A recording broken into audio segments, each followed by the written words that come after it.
গত রাতে আমি আমির খানের নতুন সিনেমা সিতারে জামিন পার দেখলাম। সিনেমাটি ভালো ছিল, তবে কেন জানি এই সিনেমাটি আমার পছন্দ হয়নি।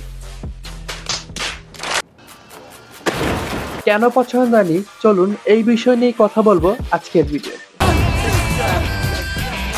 রিজন নাম্বার ওয়ান, আমির খানের পারফরমেন্স। আমি ছোটবেলা থেকেই আমির খানের সিনেমা দেখে বড় হয়েছি। তার থ্রি ইডিয়টস, দিল চাহতা হে কিংবা পিকের মতো সিনেমা আমার পছন্দের সিনেমা তালিকায় রয়েছে। এই সিনেমায় তার পারফরমেন্স খুবই অফবিট ছিল। তার ক্যারেক্টারের যে একটা ট্রানজিশন, সেটা আমার ফিল হয়নি। আর প্রত্যেকটা দৃশ্যেই তার অতি অভিনয় আমার বিরক্ত লাগছিল। ডায়লগ ডেলিভারির সময় তার ভ্রু উপরে উঠে যাচ্ছিল ঠিক এইভাবে। তিনি প্রত্যেকটা ডায়লগই এভাবে দিচ্ছিলেন, মানে এই অ্যাঙ্গেলে এইভাবে।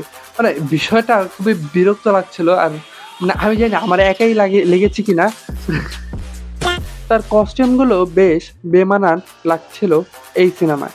এছাড়া এই সিনেমায় তার কমিক টাইমিং ভালো থাকলেও মানে বেশ বেমানান লাগছিল এই চরিত্রে। ইমোশনাল সিন ছিল, সিনটা দেখতে খুবই জঘন্য লাগছিল আমার কাছে। জোর করে কাটার চেষ্টা করছিল সেই দৃশ্যে। এমন চরিত্রে আমি শাহরুখ খানকে কিংবা রাজকুমার রাওকে বেশি প্রেফার করব।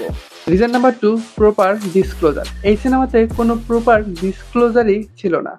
আমির খানের চরিত্র অর্থাৎ গুলশান এবং তার স্ত্রী সুনিতার যে একটা ঝগড়া চলছে, পুরো সিনেমাটাতেই তাদের মধ্যে একটা ঝগড়া দেখানো হয়েছে, কিন্তু কেন এই ঝগড়া, এই বিষয়টাই ক্লিয়ার করানো হয়নি। পুরো সিনেমাতে একটু পরপরই তাদের ঝগড়ার বিষয় হলো উল্লেখ করছিল, কিন্তু তাদের ঝগড়া কেন হয়েছিল এবং কি কারণে এবং কিভাবে হয়েছিল সেই বিষয়গুলো দেখাচ্ছিল না।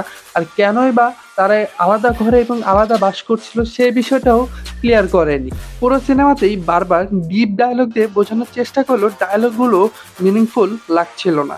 Reason number three, don't have any clear message. সিনেমায় স্পেশাল চাইল্ডদের নিয়ে গল্প বানানো হয়েছে, যেমন তারে জামিন পারের ঈশানের চরিত্রে একটা ট্রান্সফরমেশন ছিল। ঈশানের বাবা ঈশানকে দেখার দৃষ্টিভঙ্গি পরিবর্তন করেছে সিনেমার শেষে গিয়ে। কিন্তু এই সিনেমা মানে আপনি ট্রেলার দেখলেই পুরো সিনেমাটা তো প্রেডিক্ট করতে পারবেন, সাথে সাথে এই সিনেমার সাবপ্লটগুলো শুরু হওয়ার আগে আপনি প্রেডিক্ট করতে পারবেন যে সাবপ্লটের শেষে কি হতে যাচ্ছে। মানে প্রেডিক্টেবল একটা সিনেমা হলে মানে সিনেমাটা আপনি প্রপারলি এনজয় করতে পারবেন না। আমি বলছি না যে এই সিনেমা থেকে আপনি ক্রিস্টোফার নোলান টাইপের কিছু মাইন্ড বেন্ডিং সিনেমা মানে এক্সপেরিয়েন্স করবেন, তবে মানে সিনেমার নতুনত্ব কিছু থাকতে হবে। সিনেমা প্রত্যেকটা সাবপ্লট বা নতুন কিছু আমি সিনেমা দেখা তার অভ্যাস নেই, মানে র্যান্ডম ভিউয়ারদের মতোই তিনি সিনেমাটা দেখেছি, যার কারণে তার এই সিনেমাটি ভালো লেগেছে। তবে সিনেমাটা ভালো ছিল, মেকিংটাও মোটামুটি ছিল, তবে সাবপ্লট এবং স্ক্রিন প্লেতে কিছু দুর্বলতা ছিল। স্পোর্টসের বিষয়গুলোতেও মানে কেমন একটা খাপছাড়া একটা বিষয় ছিল, যে তারা বল ধরতে হয় কিভাবে সেটাই জানতো না, কিন্তু তারা চ্যাম্পিয়ন হয়ে রানার্স আপ হয়েছে।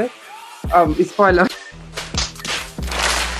যাই হোক, মানে তারা একটার পর একটা গেম জিতছে, ভালো ভালো টিমকে হারাচ্ছে, বাট তারা এত ভালো খেলা কিভাবে শুরু করেছে এবং তাদের প্র্যাকটিসটা কিভাবে হয়েছে সেটাও কিন্তু দেখানো হয়নি। তারা সেই বিষয়টা দেখানোরও প্রয়োজন মনে করি। তো মানে আমির খানের সিনেমা দিন দিন মানে ডাউনগ্রেড যাচ্ছে, সেটা বোঝা যাচ্ছে। নেক্সট তার কুলি সিনেমা আসছে। কুলি সিনেমাতে তার সম্ভবত 9 মিনিট বা 15 মিনিটের একটা সিকোয়েন্স রয়েছে। আমি আশাবাদী সে সেখানেও অতি অভিনয় করবে এইভাবে।